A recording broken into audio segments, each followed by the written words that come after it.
So we're here at the Jungle Farm today, which started in 1897.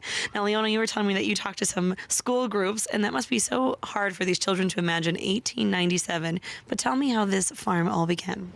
So my great-grandfather came to this particular site. Okay. We always tell the children about homesteading because it's a great opportunity to share what that exactly means, about how he had to clear the land. It didn't look like this. And he had to farm, and he had to live here and build a house. And of course, there was no planes, no trains, no automobiles. And he called it the Jungle Farm because of the wildlife that was here, and particularly a bear that was living here at that time.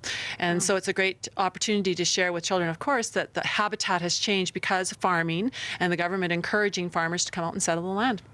So since 1897, has it always been with your family? Yes. So my great-grandfather had two sons. One was killed in the war, unfortunately, so my grandfather stayed home to farm because that's what you did. When you were a son, you would farm.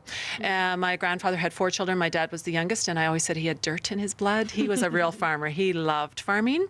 And I am the second of my mom and dad's family, and we came home. My husband is actually the real farmer. He comes from southern Alberta and really wanted to farm, and it's really been a great mix for us. We do the things that we both love. He gets to do the real growing part, which is the part he loves, and I get to do the part with people, which is the part I like.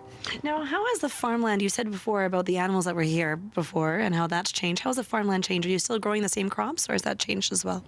Well, of course, when my great-grandfather was here, he had to do everything that, to make their living, right? So they would have had cows, they would have had chickens, they would have had pigs, so that they would have all the things they needed to eat. And we're not at that point anymore. We have no farm animals that we particularly ourselves raise. We have a few that we can show the children when they come for our school tours.